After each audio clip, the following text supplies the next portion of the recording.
So over the last few videos, we built the whole roster, the 7 majors, from the calm teacher to the fast athlete, the 2 shelters, and the 3 that follow the price of barrels and rocks. And then there's this other chart.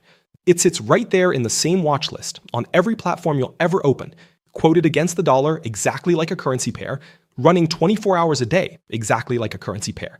Except it isn't one. No country issues it. No central bank sets its interest rate. Nobody can print another one.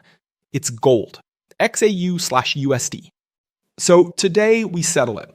By the end of this video, you'll know why gold has a currency code at all, what actually moves it from one day to the next, why the whole market watches it even when they're not trading it, and the honest answer to whether gold is really a currency.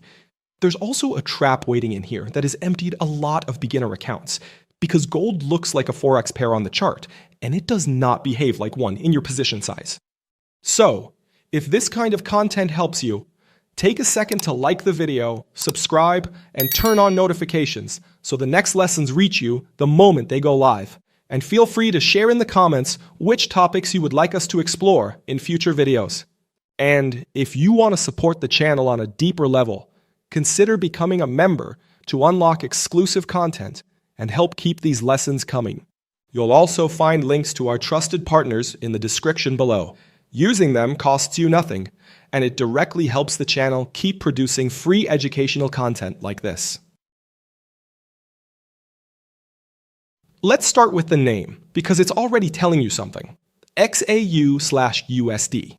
That XAU is a real currency code from the same official list that gives us USD, Euro, and JPY. But look at the first letter. Codes beginning with X don't belong to any country. They're reserved for things that aren't a nation's money. XAU is 1 troy ounce of gold. Its cousins are on your platform too. XAG is silver, XPT is platinum. So the market took a metal and handed it a currency's passport, which means you read the chart with the same rule we built in the base and quote video. XAU on the left, the dollar on the right. So the number on your screen is how many US dollars it takes to buy 1 ounce of gold. When that chart rises, gold is winning, and your dollar buys less of it. When it falls, your dollar goes further. Nothing new. Check which side the dollar is standing on, then read. Now, why is a metal sitting in a currency watch list at all? Because for most of recorded history, money and gold were the same sentence. Coins were gold. Paper notes were receipts for gold in a vault. After the Second World War, the world formalized it. The dollar was fixed to gold, and almost every other currency was fixed to the dollar. Then, in 1971, the United States cut that link, and gold went from a fixed number to a floating price. It didn't join this market as a newcomer. It was here first, and it got released into it. So let's answer the question directly, with the textbook test. To be money, something has to do 3 jobs: work as a medium of exchange, hold its value over time, and act as a unit of account. Gold fails the first. Try paying for coffee with shavings off a bar. And it fails the third, because nobody prices a laptop in ounces. But at the second job, it's arguably the best thing humans have ever found. So here's the verdict. Gold isn't a currency you spend, it's a currency you store. And this is the property that separates it from every other chart in this series. Every currency you trade is somebody's liability, a promise. A euro is a promise from the European Central Bank. A dollar, a promise from the Federal Reserve. And those institutions can create more whenever they choose. Gold is nobody's promise. No committee, no policy meeting, no printing press. The supply above ground grows 1 or 2% a year, because that's how much can physically be dug out. Almost everything gold does comes from that single fact. So what actually moves it? Driver number 1 is the dollar itself, and you already have the tools for this one. Gold is priced in dollars worldwide. So when the dollar strengthens, gold gets more expensive for everyone who doesn't earn dollars, and demand tends to cool. When the dollar weakens, gold gets cheaper for the rest of the world, and it tends to climb. As a rough rule, dollar up, gold down. They lean in opposite directions. But, and you know this line is coming by now, that's a tendency, not a law. There have been long stretches where the dollar and gold rose together because something else in the room was shouting louder. Fear can do it. Heavy buying from central banks can do it. So don't treat gold as a mirror image of the dollar and trade it that way. The dollar is one voice in the conversation, usually the loudest, but never the only one. Driver number 2 is the one most beginners never hear about, and it's the big one: interest rates. Here's the mechanism, and it's beautifully simple. Gold pays you nothing. No interest, no dividend, no coupon. So when you can park money in cash or bonds and earn a solid yield, holding a metal that pays zero has a real cost. You're giving up that yield. Rates rise, and gold has to swim against the current. Rates fall, and suddenly gold zero doesn't look so bad. Driver number 3 is fear, but a different flavor of fear from the one we met last time. The yen is money coming home. The franc is the vault in a neutral country. Gold is the exit from the system altogether. It's what people reach for when the worry isn't about one economy, but about currencies themselves. Inflation eating your savings, a banking scare, a war, a government that looks unstable. Gold doesn't need anyone's institution to still be standing tomorrow. And here's the honest nuance, because this catches people out. In the first hours of a genuine liquidity panic, gold often gets sold, hard. Not because people stopped trusting it, but because they need dollars right now, and gold is the profitable, liquid thing they can sell to raise them. So it can drop with everything else, and then turn around and lead the recovery days later. Gold is a safe haven over weeks and months. It is not an instant panic button.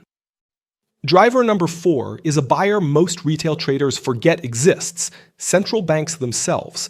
They hold gold as part of their national reserves, and in recent years, they've been strong net buyers, adding hundreds of tons a year. Think about why. A reserve held in gold can't be printed away by anyone else, and it doesn't depend on anyone else's promise. That's steady, price-insensitive demand sitting under the market. So why does everyone trade it? The practical answer is simple. It moves. Gold is deeply liquid. It trends for long stretches instead of chopping sideways. It reacts cleanly to the big macro stories, and it's available on essentially every platform, 24 hours a day, right next to the majors.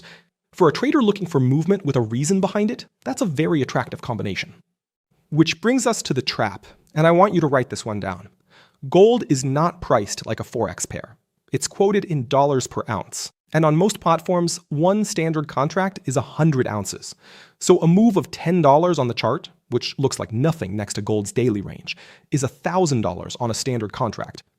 Traders who size gold the way they size EURUSD find out the hard way, usually once.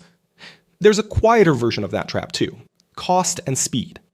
The spread on gold is wider than on EURUSD, and it widens further around news. Gold also travels a long way in very little time. So a stop that would be generous on a currency pair can get clipped in seconds here. How you size and where you place that stop belongs to our trading psychology material. But knowing gold plays by different numbers is part of reading the market, and that's our job. When does it actually wake up? Gold is quiet through most of the Asian session. Comes to life when London opens. London has been the home of the physical gold market for well over a century, and it's at its most violent during the London to New York overlap and around US economic data. Trade it at 3 in the morning London time, and you'll wonder why nothing happens. We'll build the full clock in the next chapter. And here's the reason to care about gold, even if you never place a single trade on it. Gold is a live, honest read on two things at once: what the market thinks of the dollar and how much fear is in the room. Pull it up alongside your pairs, and it tells you which weather you're trading in. That's the same reason we'll later add the dollar index to your screen. Some charts are worth watching purely for what they tell you about the others. So, should a beginner trade gold? My honest answer: study it now, watch it every day, and trade it later. It's one of the most instructive charts in the market, because everything we've discussed in this course, the dollar, rates, fear, sessions, shows up on it clearly. But it's an expensive first classroom. Learn to lose small on EURUSD before you go and find out what a 100-ounce contract feels like. And the usual line in the sand: knowing that gold hates rising rates does not tell you where to buy it. The levels, the structure, the entry, and the exit all belong to our technical analysis course. And that pull you'll feel to jump into gold the moment a scary headline crosses the wire, with no plan and no size discipline, that one isn't about gold at all. That's our trading psychology course. Here, we're building the map. Here's your 3-minute homework the moment this video ends. Open XAUUSD and put EURUSD next to it. Compare the spread and how far each travels in a day. Then find the contract size for gold on your own platform and work out what a $10 move is actually worth. Finally, scroll back to any month when the world was frightened and watch what gold did first and what it did a week later. 3 minutes, and this lesson is permanent. So let's bring it home and answer the question we opened with. Is gold a currency? Not in the way you'd normally mean it. You can't spend it, and nothing is priced in it. But it carries a currency code. It trades against the dollar around the clock, and it does the one job money is meant to do best. It holds value. Gold is the money nobody can print, and XAUUSD is simply its exchange rate against the money that can be. And that closes our chapter on the instruments. You now knew the 7 majors and the one chart that behaves like an eighth. In the next video, we stop asking what to trade and start asking when. The market runs 24 hours a day, 5 days a week, but you certainly don't. So which hours actually matter? Why do the same pairs behave like different animals at different times? And when should you genuinely be at your screen? That's where we go next. I'll see you there, trader. So, trader, if this video brought you more clarity, like it, subscribe, and turn on notifications so the next lessons reach you. And tell me in the comments what you want me to cover next. And if you want to go deeper, you can become a member of the ComLucro trader community right here on YouTube. It unlocks exclusive content, early access, and extra tools for your development, while directly supporting the channel. You'll also find our trusted partners linked in the description. Using those links costs you nothing and helps us keep producing this kind of educational content. And remember, the mission of the ComLucro channel is simple. We help traders build clarity, confidence, and structure, so every decision is made with discipline and intention. Here you'll find complete courses built as a true trading masterclass. Liquidity, market structure, higher time frame analysis, and supply and demand. Always focused on reading price and executing with a professional mindset. We also cover trading psychology, risk management, and long-term consistency. Because trading isn't just about charts. It's about mindset, discipline, and execution over time. Our main courses include smart money concepts, ICT, technical analysis, trading psychology, and Wyckoff. Alongside that, we share insights from respected traders whose work helps you understand how markets really behave. Thanks for watching, and I'll see you in the next video.